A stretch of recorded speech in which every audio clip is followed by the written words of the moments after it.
All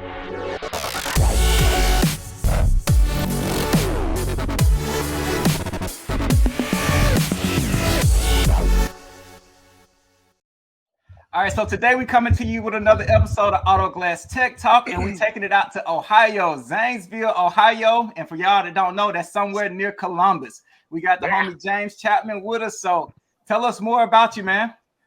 All right. I started glass in 03. I work for a company that's been around for 81 years called Richardson Glass. It's in Newark, Ohio, a small town about 35 minutes west of me. I'm a master certified technician. I'm an instructor for the Auto Glass University. I competed twice in the Tech Olympics. Other than that, I like cycling, backpacking, hiking, long walks on the beach, a candlelight dinner. You know, the normal things. All right. Well, cool. You left out one important detail, man. Like, come on. What? Like, talk that talk. Tell us about your son just graduating from medical school. Oh, yeah. This weekend, he gets ready to go into residency. He graduated from the Ohio University here in Ohio, obviously. Okay. Where else would it be, right? Right. Yeah, he spent the last 8 years committed to a goal, and he accomplished it. So very proud of him. And my two daughters, one's in college, and the other one's an HVAC technician in training. She's in high school in the trade school. So very proud of all three of them. Shout out to you for being a great example to your kids, man. Great example, great role model. They didn't get that from anywhere. So shout out to you. Well, yeah, thank you. I appreciate that. Good work ethic. Nice. Yeah, well, we got to hustle, right? We got to hustle. Well, clearly you taught them something, right? They hustling doing their thing, man. So shout out to all of them. Yeah, for sure. Before we start, though, I've been watching a lot of your podcasts, and Corey, I got a question. Your Know Better, Do Better. Did you get that from Russell Simmons' books? Nah, actually, I got it from Deion Sanders. Deion Sanders. Okay. Yeah. Deion Sanders got a great quote. He said, "If you know better, you do better." But he also said, "If you feel good, you do good. If you do good, it pay good." Yeah. I get that. So it came from Deion Sanders a long time ago. That's a Russell Simmons mantra as well. So yeah. You know, I've read like almost everything he's written. There's a couple books that I haven't read, but I'm a big fan of his. So I thought, I was like, man, I got a connection right there. I'll hook it up, but no, it didn't work. I dropped the ball. That's a good connection, man, because if you know better, you do better. So yes, sir. Shout out to everybody giving knowledge, man. Yeah. That's the main thing, man. Like, there's so much hate in this industry. We're real quick to call people hacks, but not show them love and say, hey, you know, there is a better way to do it. And then if they resist you, you call them hack. But like, there's so much hate in this industry, dude. Like, the minute you post something that you kind of sketchy about or you're not sure about, dude, they tear you down.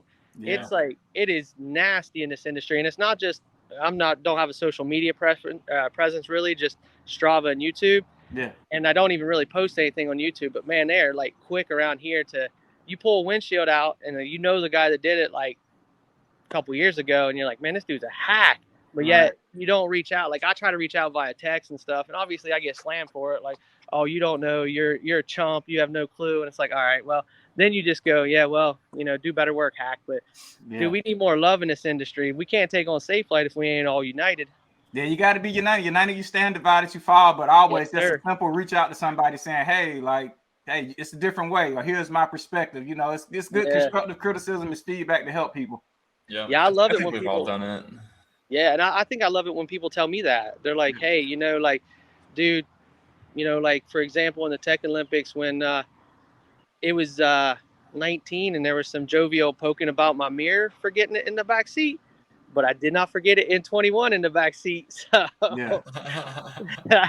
I was known as the mirror man for a while, and it was well deserved, but it was definitely jovial and with love that they were doing it to me. It wasn't like, man, you're not very smart. You know, it was just like, hey, dude, how you forget that? Like, you know, the pressure of it.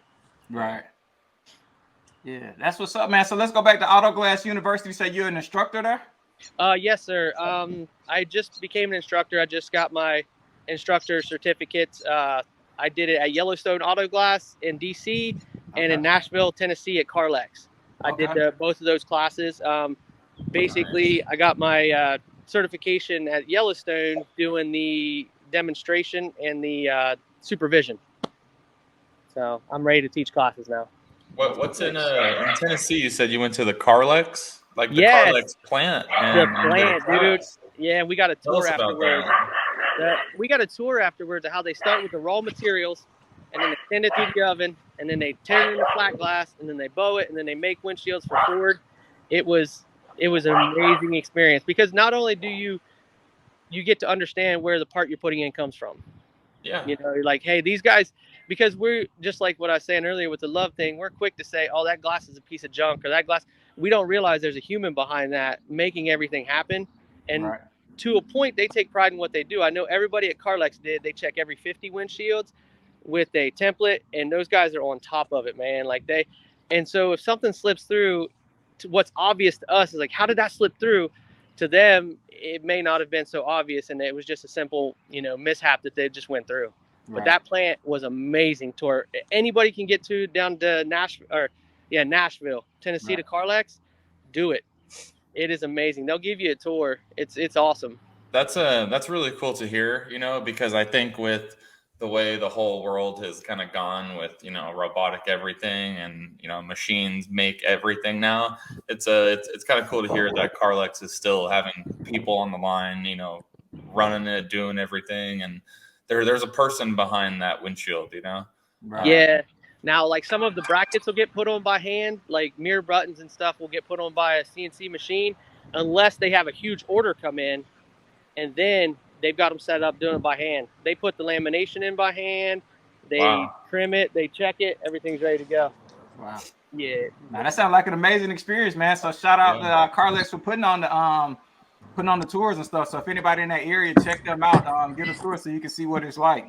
Has anybody else ever done that either? If you have, somebody else did that. Yeah, drop a comment below and let us know your experience. Yeah, I'm getting ready to drive here, so. You good, man. You finna head out on the job? Oh, yeah. What kind of job you got? Tell us more. What job you finna go do? I am getting ready to go do a RV windshield, 2 windshields in an RV, and then a front cap in an RV, a fifth wheel. Woo! So are these gonna be hard jobs or these gonna be kind of easy? No, these are gravy, man. These are gravy. These are gravy. A couple RVs, a few RVs first thing in the morning. It ain't nothing. That's just light work. True. With a skill set like yours, I imagine not. No. What helps us is that in Central Ohio and on the East Coast, there's very few companies. Sorry about that. There's very few companies who do RVs. Oh, and really? The fact that we are one of the companies that provide that service, I get to see and do a lot of RVs. So the more times you do something, the easier it becomes. It does take 1,000 repetitions to make something habitual.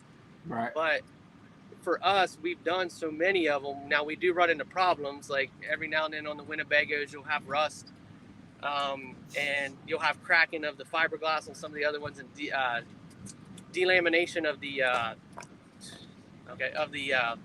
gel coat that you got to deal with. But for the most part, RVs are no different. They're just bigger and heavier. Yeah. Okay. All right, cool. So I saw a question recently online, right? Yeah. And somebody was asking, what was the hardest job you did? So I'm gonna start with you, Jeff. What's the hardest job you've done thus far this year? Ooh. Or maybe you hadn't had one. I haven't. I would probably have to say hard with perspective is the job wasn't challenging as in the work wasn't hard. It was the fact that it had like a $15,000 paint job on it. Oh, okay.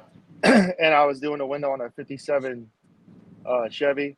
Okay. And anybody who's done one of those, putting that lower chrome on is a butt pucker, and especially with a expensive paint job where the car's getting ready to go to Good Guys. So that was probably the hardest thing I've done this year so far. Cool. Bolts under the dash. You can't over tighten them. Crack the paint, and you got to go to the only job. You got to go to the chiropractor immediately after you're done because your back's twisted. Love it. Yes, sir. But what about you, Drift? What's your hardest and most challenging job this year? Man, all right, I got one. My most hardest challenging job this year so far was I think it was like one of my first windshields here in Texas. It was on a 01 Silverado. Okay. Now with all the tools I have, everybody knows I got every tool in the book. this thing kicked my ass. I mean, this goes back to like original 12-17 shit where you're chiseling it out. Like, you know, it's just one of those ones. I don't know why. It was original windshield, brittle as all hell, you know, sat in the Texas sun every single day for, you know, 20 some years. Right. And finally they needed a windshield on it. And I got to be the lucky one to chisel that out. Right. Ugh. What about you, I've James? What's had- the challenging job you've had? Tesla Model Y roof. Oh, okay. Straight up. And it's like what Jeff said, because we just got Tesla certified to handle all Tesla jobs at the Easton store up here in Columbus. Damn, that thing's right away. And we've done the 3 windows and the Y windows, and they're not hard. It's just there's a lot that has to come off. There's a lot that has to go into getting the roof out. They've got the gravity stops, which isn't really a gravity stop, front and back. They're more alignment pins on those. And then they've got a couple different like metal roof rack attachments that you have to go around there, which anybody put a roof rack on a glass roof kind of weirds me out anyways, but they have the option, I guess. And then setting it, because I'm so short, you know, I'm 5'9", but I got like these real little arms. Right. And the gentleman who works with me, he's like 6'5", 6'6", with the wingspan like crazy. So for him, it was nothing. But for me, it was a little difficult. I had to get up on a step stool and shimmy my way across to set it. But I'd say, you know, it's what makes the job hard is when the cutout is hard. The reassembly is not too bad because you've already experienced the crappiness taking it all apart and getting the glass out. So when one fights you and you keep snapping cord, so you try wire, and then wire snaps because the urethane's so thick in the spot, or you catch that metal piece, and then it's like, well, there's glass in the front and glass behind it, and there's you know, the sides of the car, you don't want to hit those because they're just underlay moldings. It's like, well, a cold knife won't reach, and you don't want to use it express, so you just have to keep fighting and shimmying. And when a car takes 45 minutes to get the glass out, you're just defeated, and it makes it hard. You know what? That reminds me of the Jeep Renegades. I don't know if Jeff, you ever done one, but back glass. You talking about the back glass on the Renegades? The roof glass. I've done the roofs on the Renegade. The roof on those things. That's what it reminds me of. Like, you have to pull out. The back glass on a Cherokee, when it has the anti-pinch, it's like a little tube. Oh. It's like the hydraulic pressure tube that goes around in there, and you got to take the lights and everything off. Stupid. Yep. Stupid. Yeah, God, they design them for one-time assembly, and then they expect us to figure out how to get them out when it's our turn, because we don't really. Well, you know, on a lot of the newer SUVs, technically you're supposed to change the whole lift gate if the back glass breaks. Yeah, because it's composite. And people don't realize that. Like, my wife has a Nissan Rogue, and it's a composite lift gate. You're not supposed to remove the glass. No, it comes pre-painted with the glass in it. If you break it drives me nuts when the body shops call you to remove that window, and I'm like, bro, it is not supposed to be removed. You're not supposed to. If it damages the gate, you got to buy a new gate anyways. It's composite. There's no repairing it. Like, you can build it, but no. Why are you wasting the paint materials, the tape materials, and the fact that I made damage? The time and everything else. That's why I'm so glad I don't deal with body shops anymore. That was the biggest addition by subtraction in my life ever. I love shout the out body to Jay. shop. Hey, shout out to Jay Leahy, who kept kicking me in the ass, telling me to get rid of the body shops. Yeah, smartest thing ever. Well, my dude down in Georgia, Aaron Bradford. Might want to have him on, and then Waleed over at Yellowstone Auto Glass outside of DC. He's another one that'd be good to have on. Tons of knowledge between those two, but he does a lot of higher end cars at body shops and stuff. And just the stories we've shared and the things they'll ask him to do. Like, the body shops I work for here in Ohio, we're kind of like real rural. We don't have a lot of high-end stuff at the body shops. The high-end stuff we do is actually in Columbus. So, like, our body shop works pretty simple. I mean, you do have from time to time, you'll have your Toyota part that the guy wants to argue with you because he can't reuse it. He wants you to pull it, but you're just like, dude, this is a one-time use because the encapsulation gets damaged, and and then, oh no, put it back in. Then you got to explain to them. It's like, dude, you guys are ICAR certified, you know this, but that's beside the point. But yeah, body shops are a blessing when you're slow, but they're a nuisance when you're busy. Right. Yeah, they can be. Yeah. Yeah. Well, yeah. Aaron Bradford, I know you be watching these, man. We got to get you on the episode so you can talk to us more about your experience in Georgia and body shops and stuff like that. Yeah, I mean, like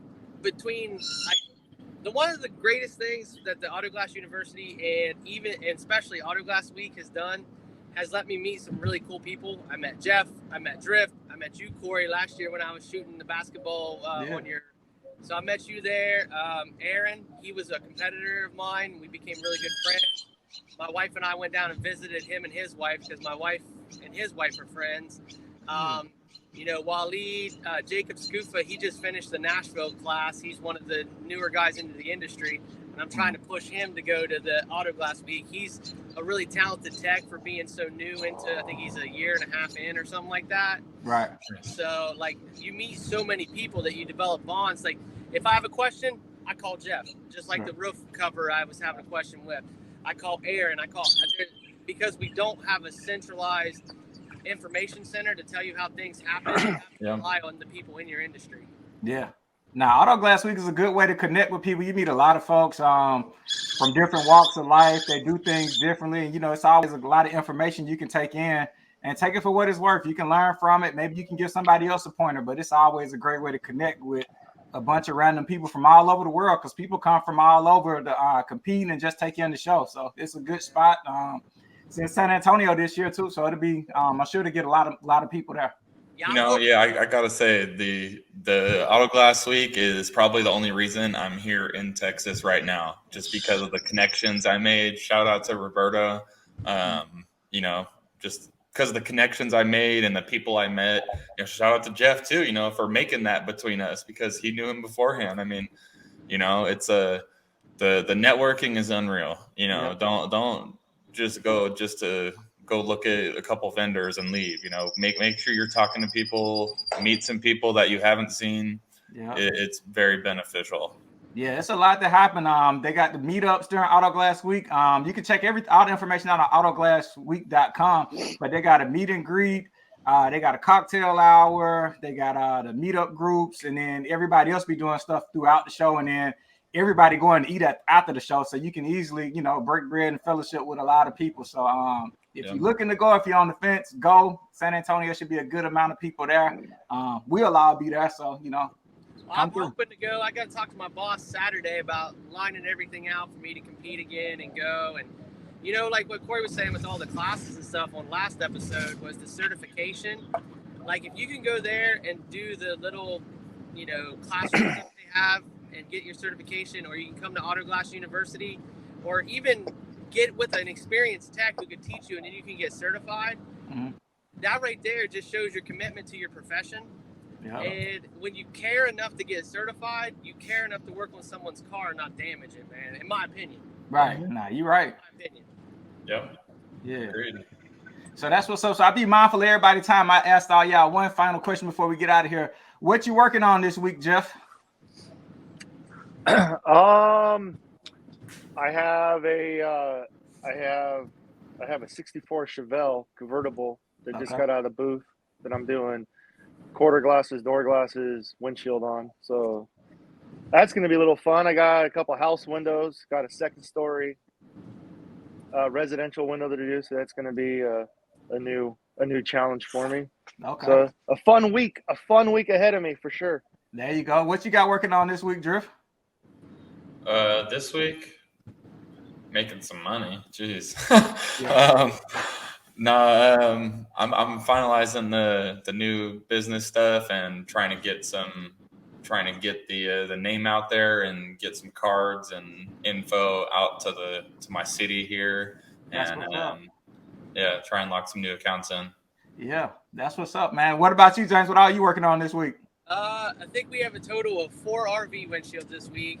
We got 6 at Tesla to do, and then there's some things sprinkled throughout. Like Jeff got the classic car. We got a 66 Chevy pickup. We have to do windshield back glass and wing vents and 2 door glasses on. That's what's up. Sound like y'all got a real busy week, man. So hey, hope y'all kill it and all the jobs go successful with no hiccups. And we appreciate all y'all's knowledge, expertise, insight. And if anybody want to get on the episode, drop a comment below, get on. If you got questions about something that was said, drop a comment below. We're trying to make these things engaging and try to help people because, you know, like we say, knowledge is power. So comment below. Yo, if anybody's going to Auto Glass Week and I get to go, how about we all bring our bikes and we ride with Drift? Yeah, there we go. I've been talking to him, following him on Strava and everything, and like I'm a BMXer from way back, turned motocrosser, turned road cyclist / whatever. I love being on my bike. That's the one thing I love more than Auto Glass, really, is being on my bike. And I tell you, man, like if we can all get together and have like a bike gang down in friggin' San Antonio, that would be so Dude. cool. Hey, the first year we were in San Antonio, we had so the Lime scooters, you know what the Lime scooters are? Yep. They were super brand new and popular that first year in 2018. Dude, we had a gang of people. I mean, we probably had 20, 30 of us rolling down the streets of San Antonio. That was fun as hell. Let's do it on bikes. I'm down. Yeah. So anybody who come and drop a comment below so we can all hook up and do something fun, you know, do something outside of Auto Glass, you know? Yeah. All right. Well, cool. We appreciate y'all time, man. Y'all have a good week and kill it on all your jobs this week. Yeah, you do You too. Thank you. All right, man. Y'all take care.